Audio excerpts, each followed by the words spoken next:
Allez, 17h30, on est en retard. On va parler arbitrage maintenant avec une histoire intéressante, celle d'une joueuse de hand pro qui cumule la fonction d'arbitre et qui a vécu une super expérience pour sa première au sifflet. Et ça nous a inspiré, Juju. Oui, c'est Laura Canor, joueuse de Brest en première division de hand féminin.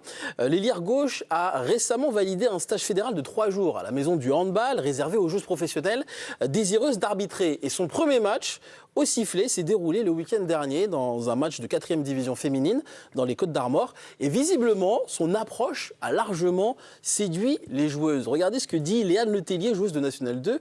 Justement, Laura Canor connaît toutes les subtilités du sport de haut niveau.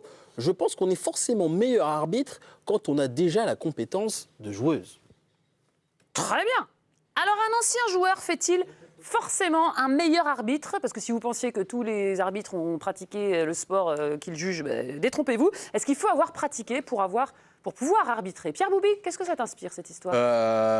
Ça m'inspire beaucoup de choses. Je pense qu'un ancien joueur ne fait pas forcément un bon arbitre, mais je pense qu'un ancien joueur ferait forcément un meilleur dirigeant des arbitres. Ah, pas pareil. Non, c'est pas pareil. Parce que être arbitre, déjà, il y a une norme, il y a des choses à respecter, mais je trouve que les dirigeants de l'arbitrage français font en sorte que ce soit ultra compliqué. Ils prennent plus des marathoniens et des gens qui courent longtemps plutôt que des gens qui ont une sensibilité jeu.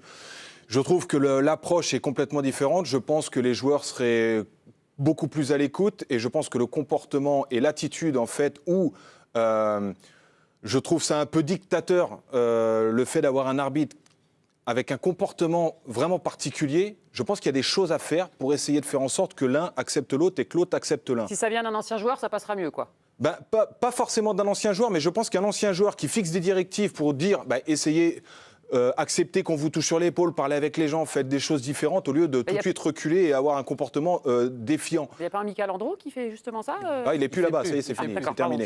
Non, mais c'est louable d'avoir essayé, mais je pense qu'il y a un vrai travail à faire juste par rapport à la vision donnée à l'arbitrage. Mais honnêtement, je ne pense pas qu'un joueur de foot fasse un meilleur arbitre après dans la foulée. Quanto, est-ce qu'un ancien joueur fait forcément un arbitre? Dans le foot, on a le cas de Gaël Angoula, qui a joué d'ailleurs au Nîmes Olympique, qui a joué dans mais qui pas fait mal ce de qu'on lui clubs demande français. d'appliquer. Exactement, et qui est un arbitre de foot.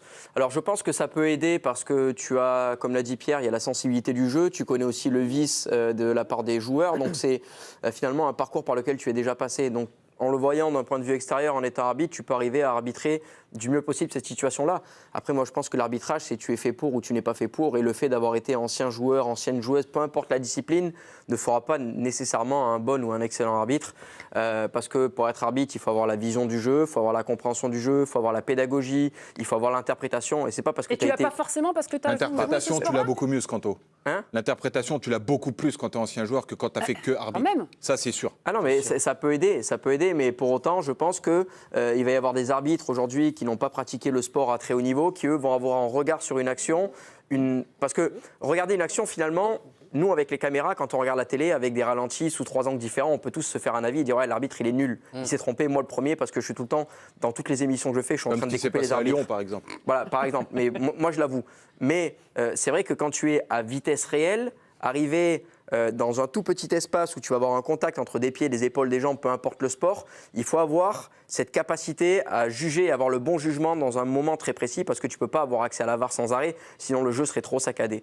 Donc je pense que être ancien joueur, oui, te permet de mieux connaître le sport, mais ça ne fait pas de toi nécessairement un meilleur arbitre. Brahim, parenthèse boxe, les juges, les arbitres, c'est tous des anciens boxeurs ou non, pas? Non, ce n'est pas tous des anciens boxeurs, mais je trouve que c'est la reconversion idéale pour un champion qui veut rester dans son sport.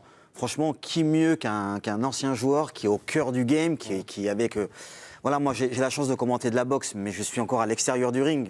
Sincèrement, j'aurais eu envie dans ma carrière d'être dans le ring et d'arbitrer un combat de boxe. Je trouve que c'est génial, je suis vraiment au plus près. En plein milieu, au plus près.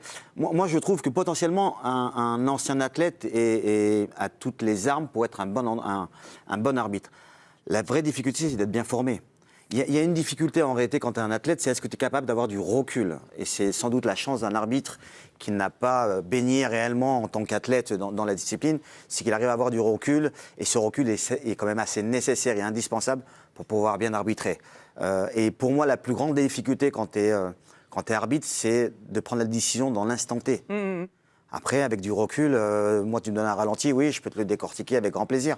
Mais sur le moment, est-ce que l'athlète est capable, s'il n'y a pas de formation en adéquation réellement avec de la haute performance, c'est compliqué. Mais si un athlète est bien formé, oui, il peut être sans doute l'un des meilleurs arbitres au monde. Ça, j'en doute pas une seule seconde. Alors, on a contacté notre consultant et ancien arbitre de Ligue 1, Saïd Njimi, et il avoue que lui, il a joué au foot dans sa jeunesse et que cette pratique l'a aidé à appréhender son rôle d'arbitre. Écoutez-le, c'était au micro de Kevin Sanchez. J'ai joué de 6 ans jusqu'à 21 ans, non-stop, en club. Et c'est vrai que ça m'a permis d'avoir cette fameuse sensibilité, cette fameuse approche, le contexte d'équipe aussi, les petites malices aussi qu'on a lorsqu'on joue en équipe, qui sont parfois bien utiles à l'arbitre pour pouvoir apprécier des comportements. Je pense que c'est quand même très important, mais encore une fois, je ne veux pas résumer ça au fait que seuls ceux qui ont joué, et principalement à haut niveau, pourraient être meilleurs arbitres que les autres. Dans ma génération, certains n'avaient quasiment pas joué au foot, si ce n'est une fois de temps en temps comme cela, mais c'est pas pour autant qu'ils n'étaient pas extrêmement pertinents, puisqu'ils étaient avec moi au plus haut niveau. C'est plutôt éclairant ce que nous dit Saïd. Moi, un reproche que je pourrais faire aux arbitres, Pierrot, je trouve qu'ils ne sentent pas assez le jeu. Et que justement, j'ai l'impression qu'ils n'ont pas assez pratiqué ce sport-là pour pouvoir ensuite avoir des bonnes décisions. C'est là où j'argumentais au début. Je pense c'est pas forcément qu'ils ne sentent pas le jeu, c'est qu'ils ont des directives aussi à interpréter et des décisions à prendre parce qu'on leur dit de prendre ces décisions-là. Donc ils sont aussi dépendants. Gaël Angoula, je le connais, on a déjà eu des discussions et il a des directives, il fait ce qu'il a à faire et puis il essaye d'être le plus performant par rapport à ce qu'on lui demande.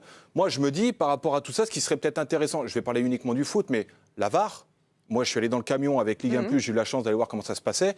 Pour moi, ils sont pas à côté, mais pas loin. C'est-à-dire qu'avoir un joueur qui est capable de voir certaines choses différemment plutôt que deux arbitres, je trouverais que c'est du bon sens et peut-être que ça améliorerait aussi quelque chose par rapport à un ressenti.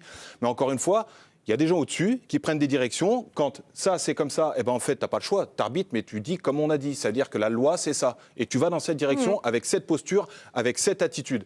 Et pour moi, ça, c'est différent. Si je peux finir, l'arbitre a expliqué qu'il jouait dans un club. Mais il y a une différence entre jouer au club, dans un club de football, et faire du très haut niveau. La sensation et les subtilités de ce que tu découvres dans le très haut niveau n'est pas la même de ce que tu vis dans un club de base. Et c'est pour ça que le haut niveau, c'est assez spécial. Quand tu as un champion qui ose aller dans l'arbitrage, moi je suis sûr qu'il apporte une touche que les autres ne peuvent pas apporter. On peut partir en pub ? Avec plaisir. Il a bien fini. Oui, mais c'était vite.